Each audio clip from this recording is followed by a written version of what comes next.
Hello guys, आप सभी को मैं नमस्कार करता हूं। तो आज मैं फिर से आया हूं, आपके लिए लेकर आया हूं एमसीक्यू ऑन मेंस्ट्रुअल साइकिल। तो जैसे कि आप सभी को पता है, इससे पहले मैंने एक और टॉपिक लाया था, वह था एमसीक्यू ऑन oogenesis। यानी oogenesis पर भी मैंने एमसीक्यू डाल रखा है, ठीक है, उसको भी देख लीजिएगा। तो आज स्टार्ट करते हैं मेंस्ट्रुअल साइकिल का एमसीक्यू, जो नीट के पेपर में पूछे गए हैं, उसी को मैं डिस्कस करूंगा।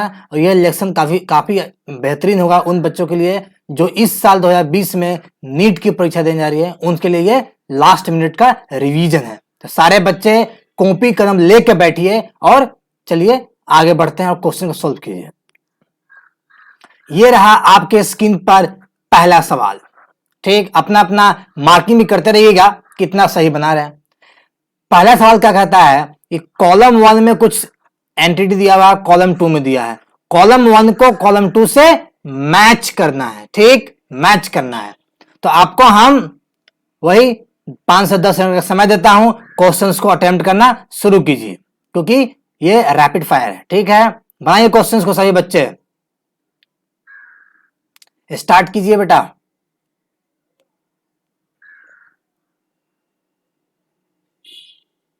आशा करता हूं क्वेश्चन बना लिए होंगे, ठीक।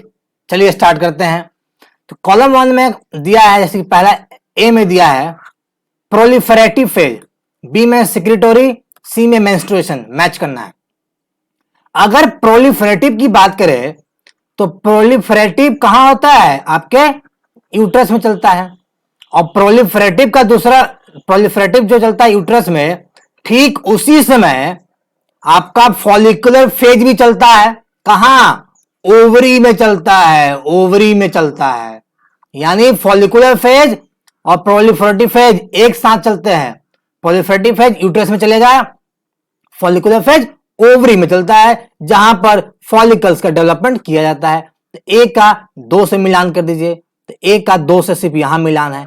ए का 3 देख लीजिए, प्रोलिफरेटिव फेज कहता है ल्यूटियल फेज, ये सरासर गलत है, लॉजिकली गलत है, तो पहला ऑप्शन गलत।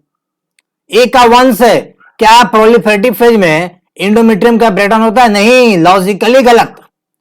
डी की बात करें, डी तो ऐसी गलत हो गया, ऑप्शन सी करेक्ट हो गया। आशा करता हूं आपको समझ पा रहे होंगे कैसे क्वेश्चंस को एलिमिनेट करके भी जल्दी से जल्दी बना सकते हैं। चलते हैं आगे बढ़ते हैं अगले स्टेप में, अगले क्वेश्चंस पर।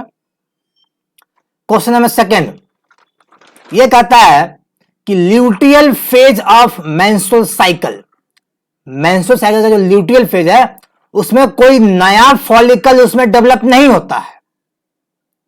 क्यों, क्या कारण है, यही बताना है। अगेन आपको 5 से 10 सेकंड में समय देता हूं, बनाइए।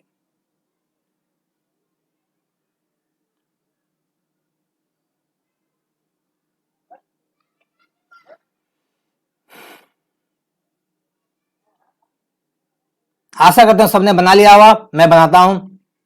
स्टेटमेंट ए कहता है follicles do not remain in the ovary after ovulation, ठीक। इसका कोई संबंध नहीं है कि ये ओवुलेशन के बाद ओवरी में फॉलिकल्स नहीं रहता है तो कैसे ये आपका न्यू फॉलिकल्स नहीं बनेगा, इससे कोई संबंध इसका नहीं है, गलत जवाब है ये। FSH levels are high in luteal phase, गलत गलत गलत गलत। अगर आपने मेंस्ट्रुअल साइकिल का ग्राफ देखा होगा तो ये मेंसेस, यहां प्रोलिफरेटिव, यहां ओवुलेटरी, यहां ल्यूटियल। अगर आप देखेंगे तो क्या हुआ, ल्यूटियल फेज में एफएसएच का लेवल लो होता है, ये गलत जवाब है। एलएच लेवल से हाई, ये भी गलत है क्योंकि एलएच आपके ओवुलेटरी फेज में एलएच का सिक्रीशन काफी हाई होता है। ऑप्शन डी देखेंगे, इसमें क्या है, एफएसएच एंड एलएच का लेवल्स लो होता है ल्यूटियल फेज में। यहां है ल्यूटियल फेज, जो ल्यूटियल फेज जो चलता है आपका कॉर्पस ल्यूटियम में, यही पर होता है सिक्रेटोरी फेज जो आपके यूटेरस में चलता है, ठीक। तो यहां पर एफएसएच एलएच का लेवल दोनों कम होगा, इसीलिए दूसरा फॉलिकल नहीं बनने देता है। क्यों? क्योंकि यहां पर चांसेज है कि ल्यूटियम में जो ओवम निकला था वो अगर फर्टिलाइज कर गया तो हमें नया फॉलिकल नहीं चाहिए, डेवलप नहीं कराना, इसीलिए यहां डेवलपमेंट नहीं होता है। Option D is the correct जवाब। आगे बढ़ते हैं। क्वेश्चन नंबर 3, ये रहा क्वेश्चन नंबर 3 आपके स्क्रीन पर, ये रहा, ठीक। इसमें कहता है कि GnRH यानी गोनाडोट्रोपिन रिलीजिंग हार्मोन्स का पल्स फ्रीक्वेंसी महिलाओं में कंट्रोल होता है, किन हार्मोन्स के लेवल से कंट्रोल होता है यही बताना है। फिर से आपको 5 सेकंड का सिर्फ समय देता हूं, सवाल को बनाइए और कमेंट सेक्शन में अपना आंसर लिख सकते हैं कितना किसको मिला। चलिए,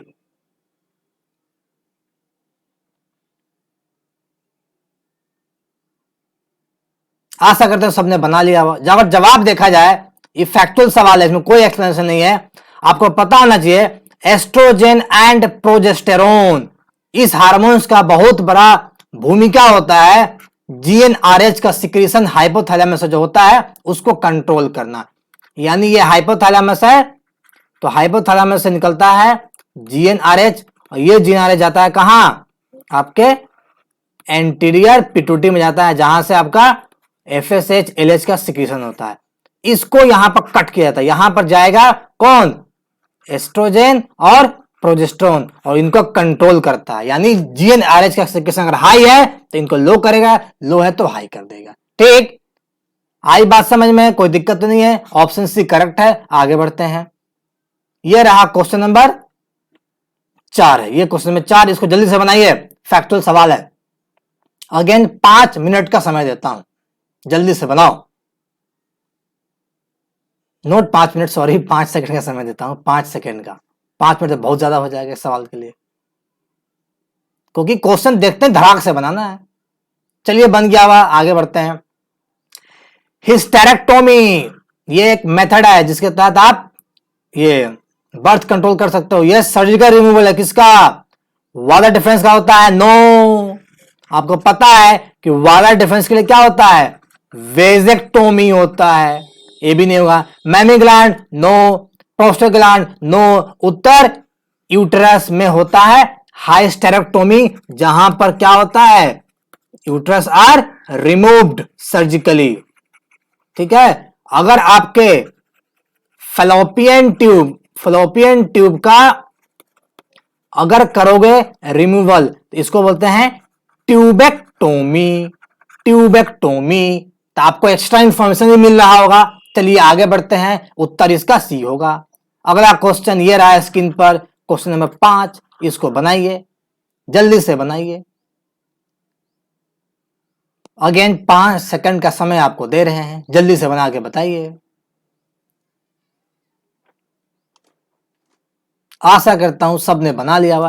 कहता है मेंस्ट्रुअल फ्लो होता है, यानी मेंस्ट्रुएशन फ्लो मतलब ब्लीडिंग होता है किसके कमी के कारण, मतलब ऑक्सीटोसिन नो, ऑक्सीटोसिन तो आपका ये लेबर पेन वगैरह का समय में इसकी जरूरत पड़ती है। वेजोप्रेसिन नो, इसका दूसरा नाम होता है ADH, ये नहीं है, ये तो किडनी में काम आता है रेगुलेशंस में। FSH नो, ये फॉलिकल डेवलपमेंट में काम आता है। प्रोजेस्टेरोन, क्योंकि प्रोजेस्टेरोन ही क्या है, ये प्रेगनेंसी को मेंटेन करता है, यूट्रस के आपके इंडोमेट्रियम लाइनिंग क्या करता है, मेंटेन करता है। लिखते जो बोल रहे हैं, इसीलिए अगर प्रोजेस्टेरोन हटा दोगे इंडोमेट्रियल लाइनिंग टूट जाएगा और मेंस्ट्रुअल फ्लो स्टार्ट हो जाता है। Option C is the correct answer. आशा करता हूं बात को समझ पा रहे होंगे। चलिए आगे बढ़ते हैं। ये रहा क्वेश्चन नंबर, हाँ ये है क्वेश्चन नंबर आपका 6, दिस इज 6, क्वेश्चन नंबर 6। इसमें कहता है कि मेंस्ट्रुअल साइकिल में सिक्रीटरी फेज के लिए कौन सा ऑप्शन सही है। अगेन 5 सेकंड आपके लिए है, सवाल को जल्दी बनाएं, ज्यादा वक्त नहीं देंगे आपको। जितना जल्दी बनाएंगे उतना ही ज्यादा क्वेश्चन बना पाएंगे करेक्टनेस के साथ, और नीट में 360 में 360 लेके आ पाएंगे और अच्छा कॉलेज भी आपको मिल जाएगा। आप लोगों ने बना लिया, मैं बनाता हूं। सिक्रेटरी फेज को ल्यूटियल फेज भी होता है, इसको ल्यूटियल फेज भी कहते हैं। 6 दिन तक रहता है, गलत है, ये 6 दिन तक नहीं रहता है। फॉलिकुलर फेज ये तो सरासर गलत है, लॉजिकली गलत हो गया। फिर ल्यूटियल फेज ये हो सकता है, लास्ट में फॉलिकुलर फेज काट दीजिए। तो सबसे पहले क्या कीजिएगा कि उन ऑप्शंस को काटिए जो लॉजिकली गलत है। तो देखिए डी भी गलत है, बी भी गलत है, आपके पास सिर्फ ए और सी बच गया। सिर्फ ए और सी में तो आपको डिसीजन करना है। इसी को कहते हैं क्या, इसी को कहते हैं एलिमिनेशन मेथड कहते हैं। हमेशा एलिमिनेशन मेथड से बनाइए, सवाल बनेगा, एक्यूरेसी के साथ बनता है। तो ए गलत है, ल्यूटियल फेज, और ये 13 दिन तक रहता है। सिक्योरिटी फेज को ल्यूटियल फेज भी कहते हैं, और ये 6 से लेकर 13 दिन तक, यानी मैक्स टू मैक्स 13 दिन, 13 दिन पूछा है, 13 दिन तक रहता है। ऑप्शन सी द करेक्ट उत्तर। आपको पता है ये अगर मेंस्ट्रुअल साइकिल है तो यहां मेंसेस होगा, फिर प्रोलिफरेटिव या फॉलिकुलर फेज, फिर ओवुलेटरी फेज, यहां होता है सिक्रेटरी या ल्यूटियल फेज। आशा करता हूं क्लियर है। This is menstrual cycle, this is M cycle, यानी मेंस्ट्रुअल साइकिल। आगे बढ़ते हैं बेटे, क्वेश्चन नंबर 6 हो गया। अगला क्वेश्चन ये रहा है स्क्रीन पर, क्वेश्चन नंबर 7 बनाइए। इसमें कहता है, इसमें कौन सा रीजन लाइकली है और मेन रूट कॉज है कि मेंस्ट्रुएशन रेगुलरली साइक्लिंग फीमेल में नहीं होती है। कभी कभी मिस कर जाता है मेंस्ट्रुएशन, इसका मोस्ट लाइकली रूट कॉज क्या है? रूट कॉज बताइए, जिस कारण से अगर ये रूट कॉज है तो हमारे बॉडी, अगर ह्यूमन फीमेल के बॉडी में है तो मेंस्ट्रुएशन नहीं होगा। अच्छा सवाल है, जरा दिमाग लगाइए। आशा करता हूं बना लिए होंगे अब तक सवाल। चलिए आगे बढ़ते हैं, हम बताते हैं। Maintenance of hypertrophical endometrial lining, no no no no, ये रूट कॉज नहीं, ये लेटर ऑन कॉज है। बात की कहानी है कि अगर इंडोमेट्रियल लाइनिंग के हाइपरट्रॉफिकल मेंटेनेंस करते हैं तो मेंस्ट्रुएशन नहीं, ये बात की कहानी, ये रूट कॉज नहीं हो सकता, क्योंकि ये किसी के होने से होता है। यानी अगर आपके बॉडी में प्रोजेस्टेरोन का लेवल, आपके बॉडी नहीं सॉरी, फीमेल के बॉडी में जब प्रोजेस्टेरोन लेवल अच्छा खासा है तब इंडोमेट्रियल लाइनिंग का मेंटेनेंस होता है, ये सेकेंडरी फैक्टर है। Maintenance of high concentration of sex hormones in blood, yes yes yes, यही तो जवाब है कि ब्लड स्ट्रीम में, फीमेल के ब्लड स्ट्रीम में जो सेक्स हार्मोन्स होता है, खास करके प्रोजेस्टेरोन हार्मोन्स, इनका कंसंट्रेशन अगर मेंटेन कर दिए हो तो ये रूट कॉज है कि मेंस्ट्रुएशन नहीं हुआ, क्योंकि इनके हाई कॉन्सेंट्रेशन से ही आपका इंडोमेट्रियल लाइनिंग का मेंटेनेंस अच्छे से हो पाता है। आशा करता हूं चीजों को पकड़ पा रहे हैं। रिटेंशन ऑफ वेल डेवलप कॉपरलेटिव, नो नो नो, ये तो सेकेंडरी टर्सरी फैक्टर हो गया। फर्टिलाइजेशन ऑफ ओवम, ये भी नहीं है। रूट कॉज यही है, क्योंकि इसके इस हार्मोन्स के मेंटेनेंस के कारण ही ऑप्शन ए जो है वह बाद में हो जाएगा, इसी से सी हो पाता है, इसी से डी हो पाता है। सिर्फ यही एक मेन रूट कॉज है, याद रखिएगा। चलिए आगे बढ़ते हैं, क्वेश्चन बना लिए होंगे तो। अब आते हैं क्वेश्चन नंबर 8 पर, इसको बनाइए। इसमें कौन सा ए बी सी डी 4 दिया है, चारों को इसके सामने में एक्सप्लेनेशन दिया हुआ है। कौन सा एक्सप्लेनेशन किसके लिए सही है ये सभी को बताना है। आपका टाइम स्टार्ट हो चुका है, 5 सेकंड मिलेंगे सवाल को बनाने के लिए।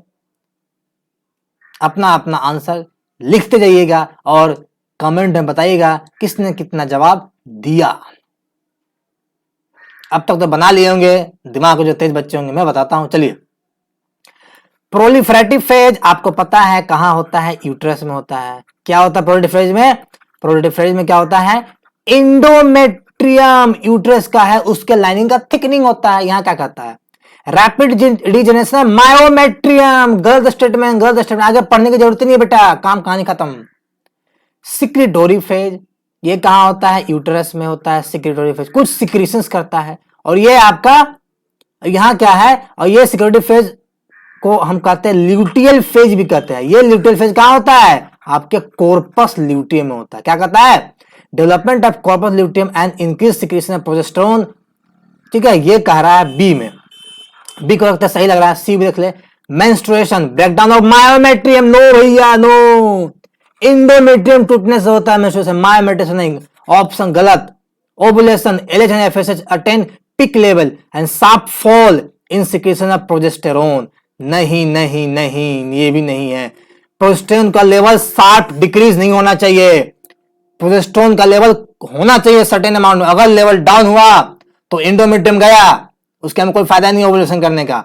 तो मोस्ट करेक्ट आंसर बी है कि कॉर्पस ल्यूटियम का डेवलपमेंट भी होता है और प्रोजेस्टेरोन का भी सिक्रेशन होता है आपके कॉर्पस ल्यूटियम में। Answer B is the correct answer. चलिए आगे बढ़ते हैं और अगले सवाल में देखते हैं, क्वेश्चन नंबर 9 को देखते हैं। ये रहा क्वेश्चन नंबर 9 स्क्रीन पर, ये सभी बच्चे इसको बनाइए, सभी बच्चे इस सवाल को बनाइए। 5 सेकंड का आपको मौका दिया जाता है। जो बच्चे भी देख रहे हैं कृपया करके इस क्वेश्चंस के बनाने में पार्टिसिपेट करें और अपना लेवल चेक करें कि आप कितना तैयार हैं नीट 2020 एग्जाम्स के लिए, क्योंकि फीमेल रिप्रोडक्टिव सिस्टम से यानी ह्यूमन रिप्रोडक्टिव सिस्टम से बहुत सारा क्वेश्चन आता है नीट के पेपर में। आशा करता हूं बना लेंगे, मैं बनाता हूं।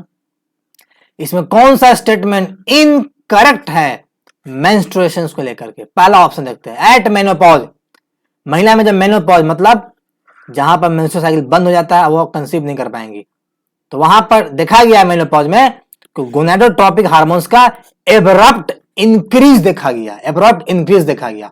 इस स्टेटमेंट को अभी रखो, आगे और पढ़ो। Beginning of cycle of menstruation is called menarche, सही स्टेटमेंट है, लेकिन हमसे पूछा गलत, इसको काट दीजिए। During normal menstruation about 40 ml blood loss, सही है, मैं पढ़ा चुका हूं अपने लेक्चर्स में, ये 40 से 80 ml ब्लड लॉस होता है, ये भी सत्य कथन है, लेकिन हमें गलत खोजना है, ऑप्शन सी गलत है। अब देखो डी में, देखो menstrual fluid can easily clot, A में कहता है मेनोपॉज में गोनाडोट्रोपिक हार्मोन्स बढ़ जाता है। समझ लो, मेनोपॉज में देखा गया है कि गोनाडोट्रोपिक हार्मोन्स यानी एफएसएच और एलएच, इनका सिक्रेशंस एब्रप्टली हाई पाया गया ड्यूरिंग मोनोपॉज ऑफ फीमेल। ये स्टेटमेंट सरासर क्या है, सही है, देखिए हमसे पूछा गलत, इसको भी काट दीजिए। ऑटोमेटिकली डी उत्तर आपके सामने आ जाता है, क्योंकि मेंस्ट्रुअल फ्लूइड कहता है इजीली क्लॉट होता नहीं, मेंस्ट्रुअल फ्लूइड जिसमें क्या होता है ब्लड के साथ साथ आपका एंडोमेट्रियम टिश्यूज भी साथ में आता है और भी कुछ आते हैं, ठीक है, इनका इजीली क्लॉटिंग नहीं होता। क्लॉट मतलब कत्था बन जाना ना, जम जाना, ये इजीली नहीं जमते हैं, इससे स्टेटमेंट डी गलत है, इसलिए उत्तर डी आपका सही हो गया। आगे बढ़ते हैं, आशा करता है सबने सीख लिया होगा, आगे बढ़ते हैं। ये रहा question number 10, this is question number 10। सारे बच्चे बनाइए, सबसे आसान सवाल, इससे आसान सवाल क्या हो सकता है? अगर याद है, ये भी फैक्चुअल सवाल है बेटा, याद रखना पड़ेगा। अब तो बन गया हुआ सबसे, अगर किसी ने अटेम्प्ट किया हुआ तो। कहता क्या है कि मेंस्ट्रुअल साइकिल में एलएच का सिक्रेशन रैपिडली हाई होता है, उसी हाई सिक्रेशन को कहते हैं एलएच सर्ज। नॉर्मली कब होता है आपको पता है, एनसीईआरटी बुक में दिया है कि 28-29 दिन वाले मेंस्ट्रुअल साइकिल में क्या होता है, उसके 14 डेज बिफोर क्या हो जाता है, एलएच का सर्ज हाई होता है, ओवुलेशन वहीं पर हो जाता है। उत्तर होगा आपका ए उत्तर होगा। अगर यहीं पर कहता है कि 34 दिन का लाइफ अगर साइकिल है मेंस्ट्रुअल होगा, तो इसके 14 डेज यानी 20 डे, तो 20 डे पर क्या होता है आपका ओवुलेशन होता है, और यहीं पर एलएच सर्ज हाई हो जाता है। इस कंसेप्ट को पकड़ लीजिएगा, अगर बाई चांस बदला तो फंस जाओगे। आशा करता हूं इस चीज को समझ पा होंगे और क्वेश्चन बना लिए होंगे। ये रहा क्वेश्चन नंबर 11 आपके स्क्रीन पर, ये है क्वेश्चन नंबर 11, इसको बनाइए सारे बच्चे, जल्दी से बनाइए इसको, 5 सेकंड का समय है, इस क्वेश्चन को बनाओ सारे बच्चे। अब तक तो बन गया होगा, इतना समय तो नहीं दिया जाता है, यहां जल्दी करोगे तब ना, वहां तो और टाइम लग जाता है बनाने में, क्योंकि टेंशन ज्यादा रहता है एग्जामिनेशन हॉल में। कहता है ह्यूमन फीमेल में menstruation can be deferred, deferred मतलब डिलेड, डेफर्ड डिलेड कर सकते हैं। कब होगा आपको पता है कि अगर हम एस्ट्रोजन और प्रोजेस्टेरोन के कॉम्बिनेशन को डाल दे ब्लड में, इसका सिक्रेशन हाई रखे, तो क्या होगा, मेंस्ट्रुएशन डिले हो जाएगा, मेंस्ट्रुएशन डिले हो जाएगा, क्योंकि ये प्रेगनेंसी हार्मोन्स के लिए रिस्पॉन्सिबल होता है, इसलिए option B is the correct option. ठीक, आगे बढ़ते हैं क्वेश्चन नंबर 11, क्वेश्चन नंबर 12 की तरफ। ये क्वेश्चन नंबर 12 आपके स्क्रीन पर ये रहा, क्वेश्चन नंबर 12 आपके स्क्रीन पर ये रहा। सेम क्वेश्चन है जो रिपीट किया है कि 28 दिन के साइकिल में ओवुलेशन कब होगा, तो ovulation typically 14 days of the cycle है। अगर यहीं पर बदल के कर दे 34 दिन का साइकिल, तो क्या बताया, इसके 14 डेज बिफोर, अगले 34 दिन का साइकिल, जो अगला जो साइकिल आएगा उस साइकिल के 14 दिन पहले, यानी आपका अगर देखेंगे तो क्या होगा, 20th डे पर ओवुलेशन होगा। अगर पूछा सवाल पेपर में तो भैया बना लेना कि 34 दिन में 14 दिन पहले, यानी 20 तारीख, यानी 20 20 डे ऑफ साइकिल को क्या होगा, ओवुलेशन हो जाता है। Option A is the correct उत्तर। आशा करता हूं लॉजिक समझ पाए होंगे कि कैसे उत्तर निकालते हैं, रटने से नहीं चलेगा बढ़िया काम, ठीक है। आगे बढ़ते हैं, इसी के साथ लेक्चर समाप्त होता है। आशा करता हूं आप बहुत सारे कंसेप्ट सीखेंगे और क्वेश्चंस का सिर्फ आंसर ही नहीं लिखेंगे, उसके बाकी जो अदर ऑप्शंस थे उसके बारे में मैंने आपको बताया, तो उन सभी से भी आपको कुछ एक्स्ट्रा नॉलेज आया होगा, ठीक है। तो आज इस लेक्चर को यहीं पर समाप्त करता हूं, फिर मिलेंगे अगले क्लास में एक नए टॉपिक के साथ, वह है fertilization and implantation in human reproduction. तब तक के लिए अलविदा, बाय, अपना ख्याल रखें और खुश रखें, गुड बाय।